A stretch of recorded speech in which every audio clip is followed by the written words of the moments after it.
நேர்களே வணக்கம். திரு செங்கோட்டையன் அவங்களுக்கும், இபிஎஸ் அவங்களுக்கும் என்ன முரண்பாடுகள் இருக்கு? ஏதோ ஒரு முரண்பாடு இருக்குன்னா, அதுக்கு பின்னாடி ஏதோ ஒரு காரணம் இருக்கும்ல. திரு செங்கோட்டையன் அவங்களோட செயல் இதுக்கப்புறம் எப்படி எப்படி இருக்கும்? அது மட்டும் இல்லாம இதுக்கு பின்னாடி பிஜேபி இருக்காங்களா? ஓபிஎஸ் அவங்க என்ன செய்ய போறாங்க? இப்போ சமீபத்தில நடக்கக்கூடிய விஷயங்கள ஒரு அலசிடுவோம். 2011, 12ல பார்த்தீங்கன்னா, திரு செங்கோட்டையன் அவங்களுக்கு அமைச்சர் பதவி குடுக்குறாங்க. ஜெயலலிதா அவங்க வந்து ஆட்சி வந்ததுக்கப்புறம் அமைச்சர் பதவி கொடுக்குறாங்க. 2011ல information and technology PTR Palanivel Thiagarajan இப்ப அவங்களுக்கு என்ன பதவி இருக்கோ அந்த மினிஸ்ட்ரி கொடுக்குறாங்க. அது மட்டும் இல்லாம 2012ல கூடுதலா ரெவன்யூ டிபார்ட்மெண்ட் கொடுக்குறாங்க. இப்ப கேஎன் அவங்க வந்து ஹேண்டில் பண்ணிட்டு இருக்காங்க. ஸோ வந்து கேஎன் அவங்க டிபார்ட்மெண்ட்டும் பழனிவேல் தியாகராஜன் அவங்க டிபார்ட்மெண்ட்டும் பார்த்தீங்கன்னா ரெண்டுமே சேர்ந்து கொடுக்குறாங்க. ஆனா எவ்வளோ பவர்ஃபுல்லா இருக்கான்னு பார்த்துக்கோங்க. செங்கோட்டையன் அவங்க பார்த்தீங்கன்னா அது மட்டும் இல்லாம தலைமை கழக செயலாளர் அப்படின்னு சொல்லிட்டு ஒரு போஸ்டிங்ல இருக்காங்க ஏடிஎம்கேல.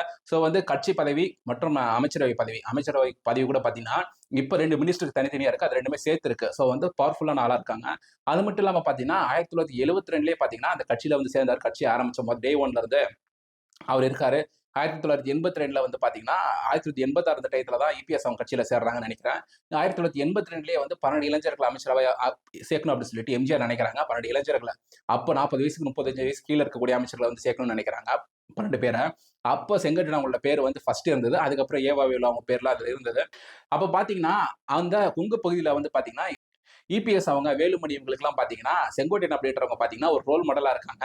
அதுக்கப்புறம் பார்த்தீங்கன்னா 2012 அந்த போஸ்டிங் வந்து எடுத்துறாங்க. அம்மா வந்து பார்த்தீங்கன்னா தலைமை கழக செயலாளர் அமைச்சர் பதவி எடுத்ததுக்கப்புறம் 2013ல ஒரு மாவட்ட லெவலில் வந்து கண்ட்ரோல் பண்ணி வச்சிடறாங்க. அமைப்பு செயலாளர் அப்படின்னு சொல்லிட்டு கொடுத்துறாங்க. அந்த கோபிச்செட்டிப்பாளையம் அங்க பகுதியில் அமைப்பு செயலாளர் போஸ்டிங்ல இருக்காங்க. அதுக்கப்புறம் பார்த்தீங்கன்னா 2016லயே எம்எல்ஏ ஆயிடுறாங்க. கோபிச்செட்டிப்பாளையம்ல சீட்டு கொடுக்குறாங்க. எம்எல்ஏ ஆயிடுறாங்க. அதுக்கப்புறமா அவரை பெரிய அளவுல ஃபேஸா வளர விடல. அந்த அம்மா அவங்களுக்கு இப்ப பார்த்தீங்கன்னா ஒரு ஃபேஸா வந்து யாரும் பெருசா வளர விட மாட்டாங்க. அது நம்ம இன்னொரு இடத்துலயும் கூட புரிஞ்சுக்கலாம். 2011 வரைக்குமே இப்ப சென்னை மேயர் எலெக்ஷன்லாம் என்ன பண்ணோம் அப்படின்னா, நம்ம கவுன்சிலர் சூஸ் பண்ணுவோம். அந்த கவுன்சிலர்லாம் சேர்ந்து மேயரை வந்து சூஸ் பண்ணுவாங்க. மேயருக்கு எலெக்ஷன் மாதிரி நடக்கும். இப்ப 2022ல அதே மாதிரி தான் நடந்தது. ஆனா 2011 டயத்துல பாத்தீங்கன்னா, அம்மா அவங்க ஒரு புதுசா ஒரு முடிவு பண்றாங்க. என்ன பண்ணாங்கன்னா, மேயர் கேண்டிடேட்டை நம்ம டைரக்டாவே தேர்ந்தெடுக்கலாம் அப்படின்ற மாதிரி ஒரு விஷயத்தை கொண்டு வராங்க. நம்ம இப்பெல்லாம் எம்எல்ஏக்கு தான் ஓட்டு போடுறோம். அந்த எம்எல்ஏ எல்லாம் சேர்ந்து சைன் போட்டு கவர்னர்கிட்ட லெட்டர் கொடுப்பாங்க.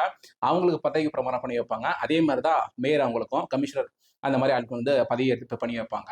ஸோ வந்து நம்ம மேயரை டைரக்டா சூஸ் பண்ணலாம் அப்படின்ற மாதிரி ஒரு ஆப்ஷனை கொண்டு வர அது வந்து பின்னாடி வந்து அம்மாவுக்கு ஒரு தலைவலியா உண்டாகுது. நம்ம அந்த விஷயங்களை சொல்லியிருந்தால அவங்களுக்கு 2வது ஒரு ஃபேஸ் உருவாகாது பிடிக்காது அப்படின்னு சொல்லிட்டு அதே சமகாலத்தில் பார்த்தீங்கன்னா 2011 மேயர் எலெக்ஷன் நடக்குது சென்னையில.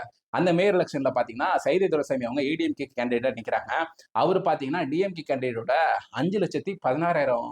5,16,000 ஓட்டுல வித்தியாசத்துல வந்து ஜெயிச்சிட்டாரு. அப்போ என்ன விஷயங்கள் பேசப்படுது அப்படின்னா, அவர் சைதை துரைசாமி ஒன்னு அவரா செஞ்சாரோ இல்ல அவரோட ஆதரவாளர்கள் அவங்களா செஞ்சாங்களோ இவர் சொல்லி செஞ்சாங்களோ தெரியாது. ஆனா இப்ப என்ன சொல்றாங்க அப்படின்னா, இப்போ ஒரு தொகுதின்னு எடுத்தோம் அப்படின்னா 2,50,000 வாக்கு இருக்கும். அந்த எம்எல்ஏ தொகுதியில ஒரு 50,000 வாக்கு வித்தியாசம் ஜெயிப்பாங்க. 3 லட்சம் இருந்ததுன்னா ஒரு 1,00,000 வாக்கு வித்தியாசத்தில் ஜெயிப்பாங்க. ஆனா 5,00,000 வாக்கு வித்தியாசத்துல ஜெயிச்சா அப்படின்றப்ப பாத்தீங்கன்னா, நான் சிஎம் என்னங்க நீங்க சிஎம் வந்து ஒரு 10,000 20,000 ஓட்டு வித்தியாசத்துல தான் நீங்க ஜெயிப்பீங்க. நான் பாருங்க 5,00,000 ஓட்டு வித்தியாசத்துல ஜெயிச்சிருக்கேன் அப்படின்னு சொல்லிட்டு ஒரு ஃபேஸ உருவாக்குறாங்க. அப்ப அதுக்கப்புறம் அந்த மேயர் எலெக்ஷனை மாத்திடுறாங்க. அதுக்கப்புறம் டிஎம்கே வந்ததுக்கு அப்புறம் கூட வந்து அந்த இதுக்கு முன்னாடி 2011க்கு முன்னாடி கவுன்சிலர் சூஸ் பண்ணுவோம். அதே மாதிரி தான் கவுன்சிலர் சூஸ் பண்ணி மேயர் சூஸ் பண்ணுவோம். அந்த மாதிரி ஒரு விஷயத்த கொண்டு வராங்க. ஸோ வந்து பார்த்தீங்கன்னா, அதுக்கப்புறம் அம்மா அவங்களுக்கு அதே மாதிரி ஒரு ஒற்றை தலைமை தான் இருந்திருக்காங்க. அவங்களுக்கு ஒரு முரண் பிடிக்காது. அந்த மாதிரி விஷயங்கள் இருக்கு. அதுக்கப்புறம் பார்த்தீங்கன்னா, 2017ல தான் இபிஎஸ் அவங்க சிஎம் ஆகுறதுக்கு அப்புறம் கல்வித்துறை அமைச்சரா வந்து குடுக்குறாங்க.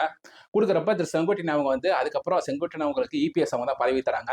அம்மா அவங்க வந்து இந்த பதவியெல்லாம் எடுத்ததுக்கு அப்புறம் 2016ல வந்து சீட்டு அம்மா குடுத்தாங்க. அதுல எம்எல்ஏ ஆயிட்டு அவங்க இறந்ததுக்கு அப்புறம் இபிஎஸ் அவங்க சிஎம் ஆனதுக்கு அப்புறம் இந்த பதவிக்கு வராங்க. ஸோ இதுவரைக்கும் நம்ம செங்கோட்டையன் அவங்க இதுவரைக்கும் என்ன நடந்திருக்கு அப்படின்ற ஒரு பேசிக்கா பார்த்திருப்போம். அவங்கள பத்தி டீட்டெயிலா வீடியோன்னா சொல்லுங்க. அவர் எப்படி இப்படிலாம் மேல வந்தார் அப்படின்றத பத்தி தனியா ஒரு வீடியோ போடுவோம்.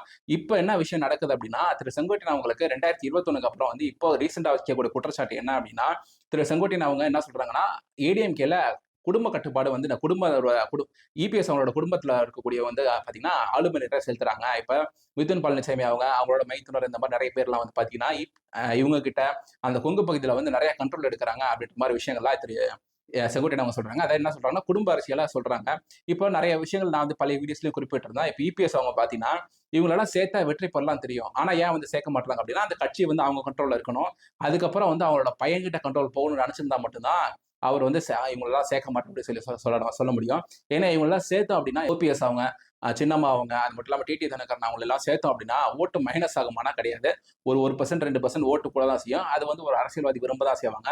அதையும் விரும்பாம இல்ல அவங்க வேண்டாம் அப்படின்னு சொல்றாங்கன்னா, ஒரு கட்சி எனக்கு குடும்ப அரசியலா பண்ணணும் அப்படின்னு சொல்லி நினைக்கிறாங்கன்னா, அது அப்படி முடிவெடுப்பாங்க அப்படின்னு சொல்லி கூட சொல்லலாம்.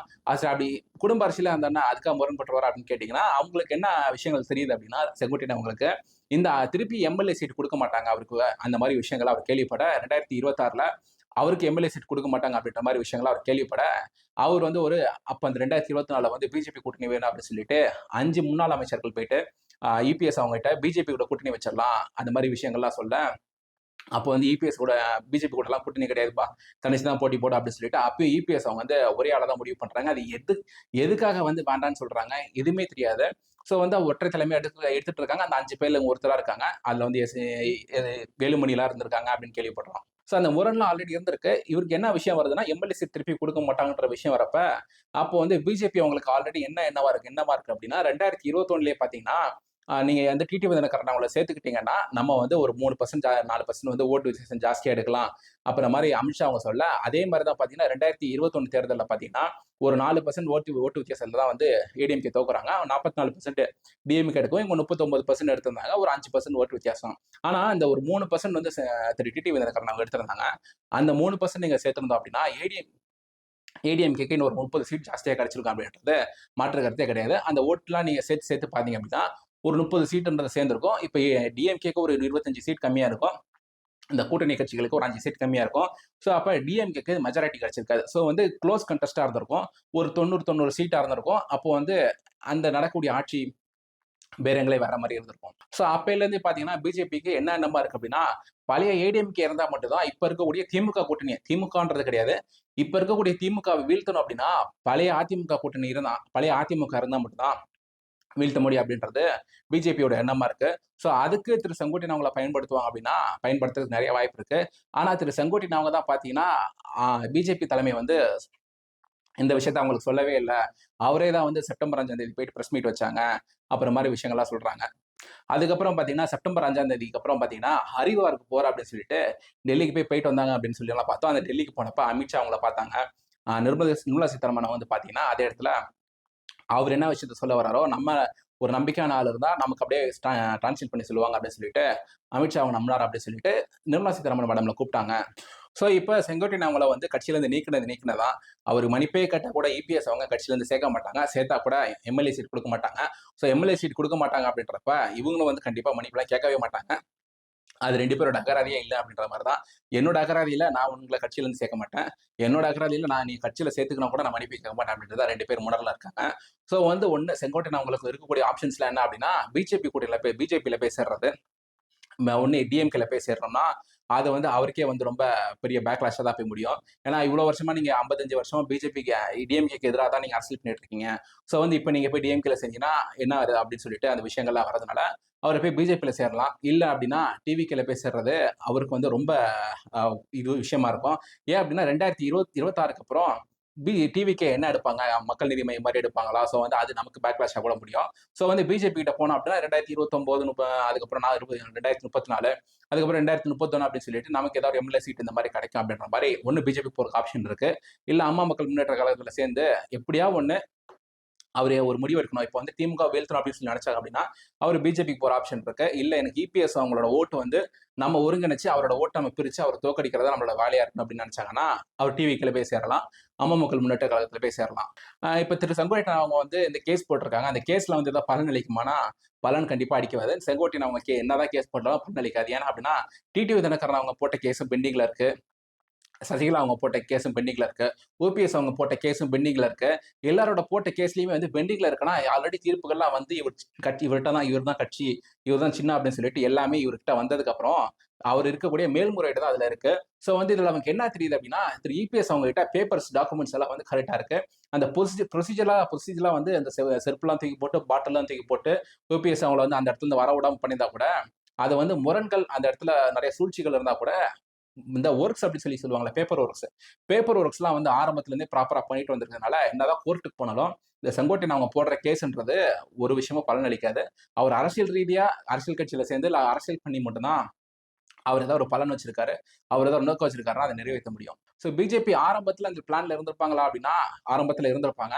ஆனா பின்காலத்துல வந்து செங்கோட்டையன் அவங்க வந்து இப்ப நீக்கப்பட்டுட்டாங்க. அதுக்கப்புறம் இந்த பிளான்ல இருப்பாங்களா அப்படின்னா, இருக்கா அவங்க வந்து உதவும்னு நினைச்சாங்க அப்படின்னா, பிஜேபி கட்சியில சேர்த்துக்கிட்டு, பிஜேபிக்கு வரக்கூடிய சீட்டுகள்ல ஒரு சீட் அவங்களுக்கு குடுக்கறதுக்கு எம்னா வாய்ப்பு இருக்கு. அப்படியே அவர் பிஜேபியில போய் சேர்ந்தா கூட, இந்த கோபிச்செட்டிப்பாளையம் வந்து நான் அவருக்கு திருப்பி தரமாட்டேன். அப்புறம் மாரி தான் இபிஎஸ் அவங்கள ஒரு செக் வைப்பாங்க. ஸோ வந்து நம்ம என்ன நடக்க போகுது அப்படின்றத பொறுத்திருந்து தான் பார்க்கணும். இன்னொரு வீடியோல பார்ப்போம். பாய்.